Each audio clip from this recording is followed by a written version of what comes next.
helping me migrate to the server are saying, got to be careful about putting too much on the existing server, because that just means a longer migration time because of the time it takes to copy over many terabytes of data from the existing server to the new one. So we are going to have network attached storage on this new server. I said, well, if you could connect that to my current server, I could start copying stuff over and then have access to it again on the new server. Now, wouldn't that be the berries? So that also made heads explode, I guess. But anyway, there's a oh, it's just classic. You know how the old thing about getting the chains wrapped around the axle, it feels that way sometimes. But in a project of this size and complexity, as I guess is to be expected. So that's my. I don't mean to whine and cry, but No, it's nice to unburden yourself a little bit now and then. But other than that, Mrs. Lincoln, how was the play? Yeah, really, really. So, I mean, I guess I'm probably neurotic. I worry about it much more than how serious it really is. So, that's just me. Woody Allen in the project. So, A lot of that's work. I mean, that's not a that's trivial task you're undertaking, so don't about don't all I have to discredit do. yourself on that one. Oh, by the way, just FYI, while we're on the subject, I do have a working uploader for Grape 2.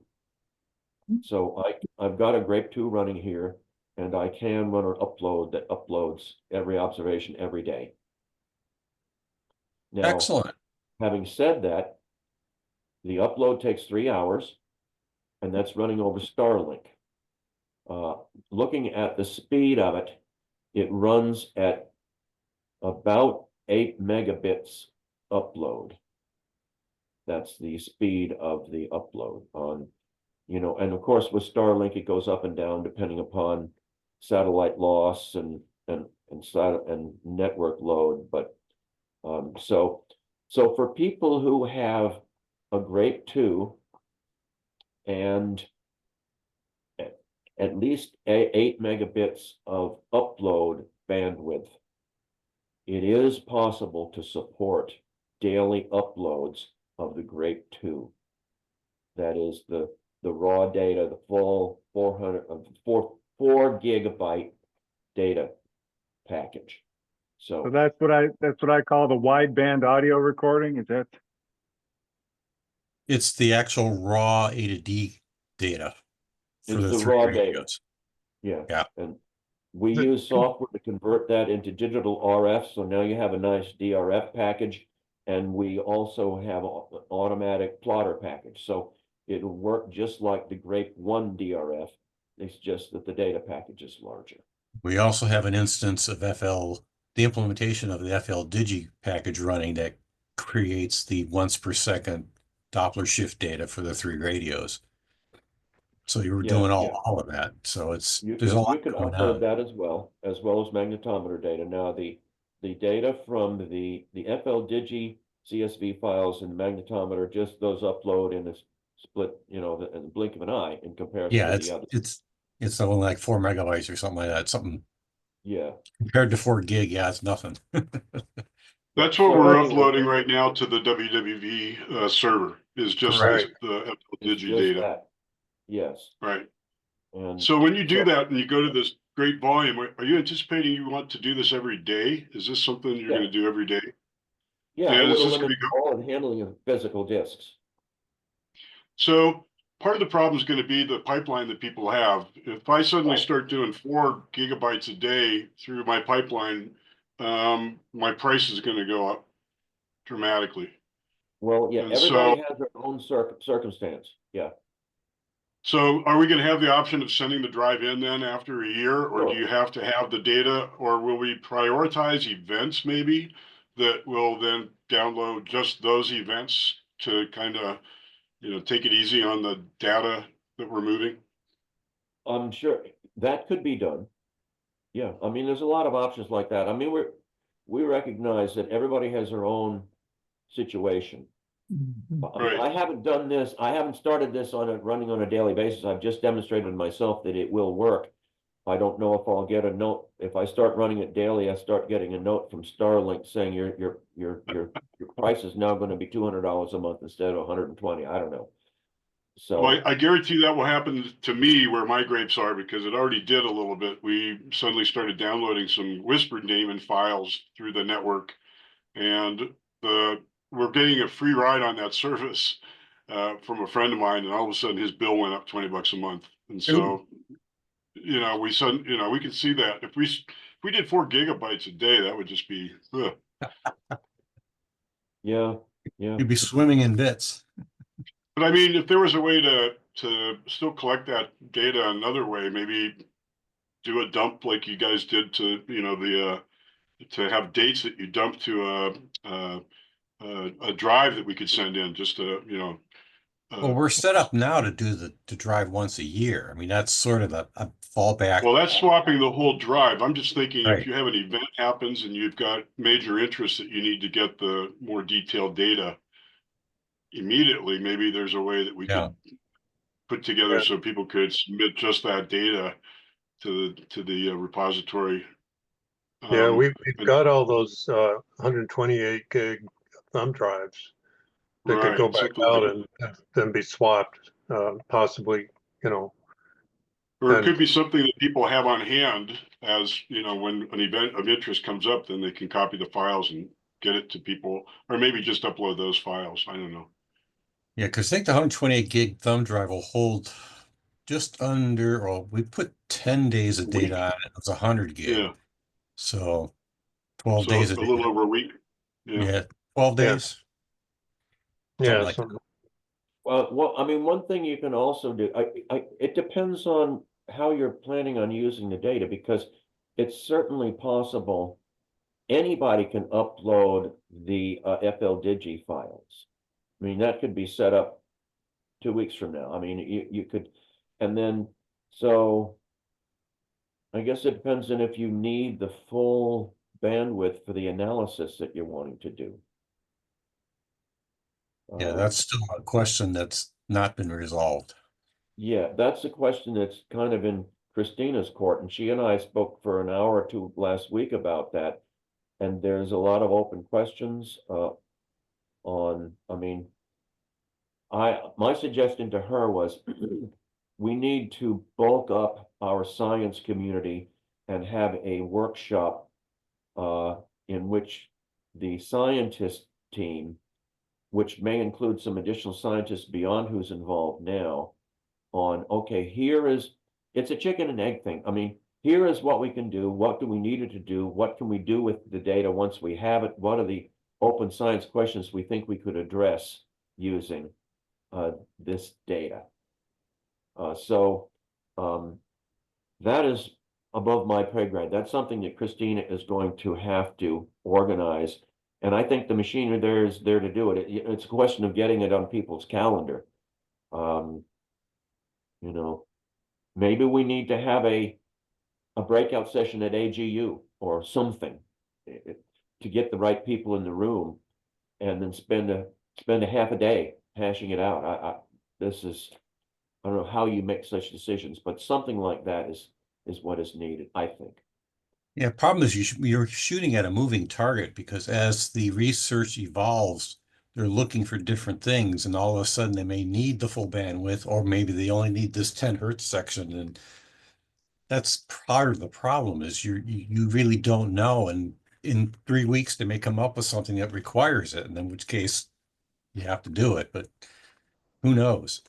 Well, it's going to be iterative. I mean, what we'll do is, for now, keep as much of the data as we can, as much as we can get away with. And then, we've got another 3.5 years to work on this. And maybe some solutions will evolve where we can, support the better analysis of some of the phenomena that are not well understood. But that is, I mean, that almost requires there is a science team meeting every Thursday afternoon of this group, but the question is, do you have all the right players? I don't know.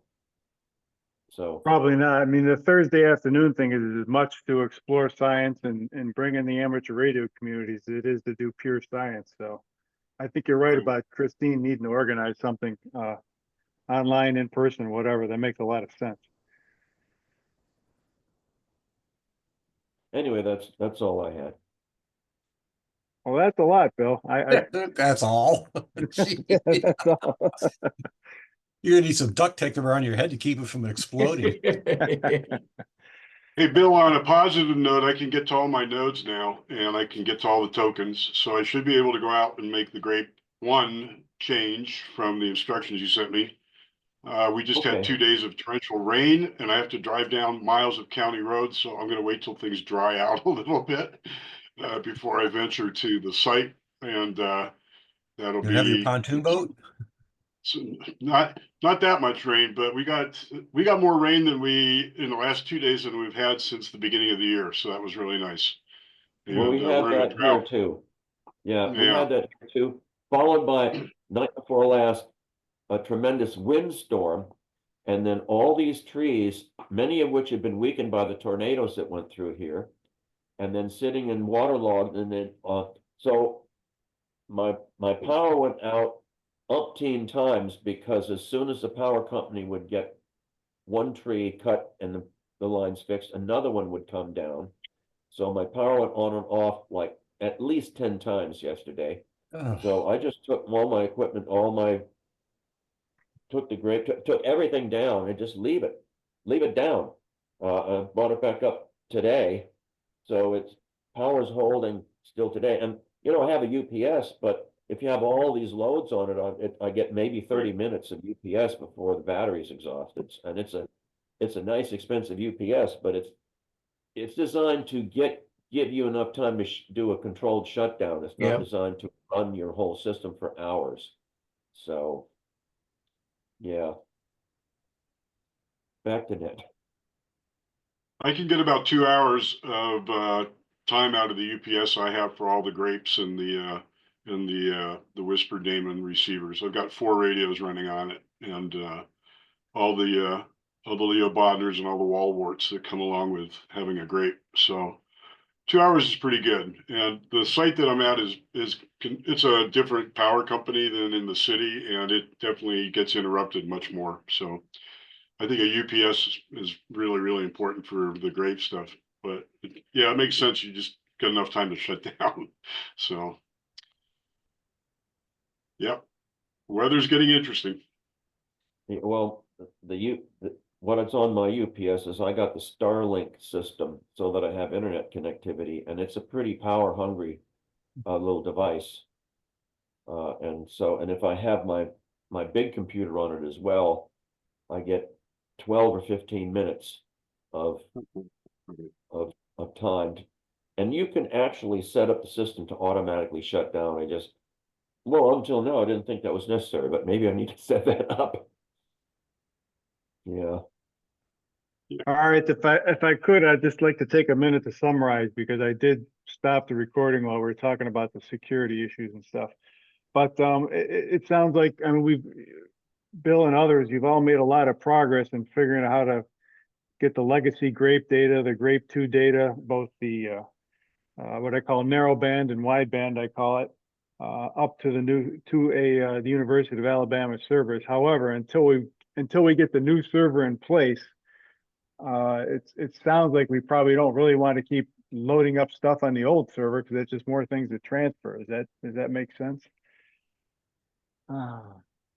Well, I guess the big data source is the drives. So I've unloaded about 6 of the drives where I took the data off of the 4, the 4 terabyte drives and put it on the server. And basically at that time I was told, don't do that anymore until we get the new server.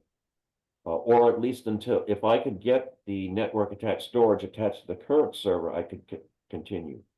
But I do have a process that works where I get the data off, convert it to DRF, do the plot, put it in the right place, and then cross-reference it so it all shows up in the observations list. on the website. It's doable.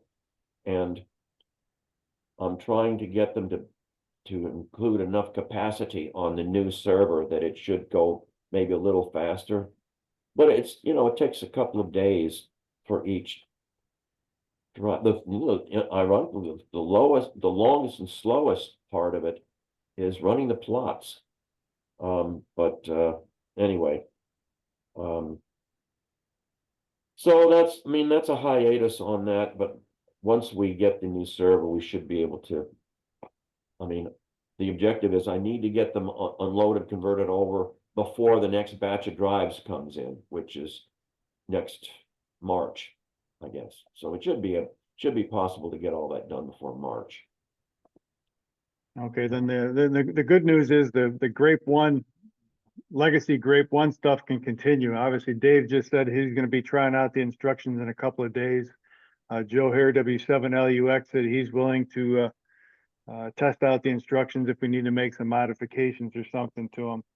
And then we'll see when summer hits after HamVenture and all, maybe we can move those things along. It'd be nice to get off the WWV server after we've been talking about it for a couple of years, so. But, okay.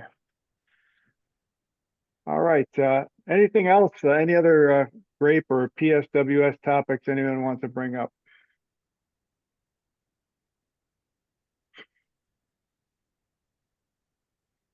All right, let me look back at last week's minutes real quick. I got a copy of them on the other screen. Mostly about data conversions and servers, and no surprise.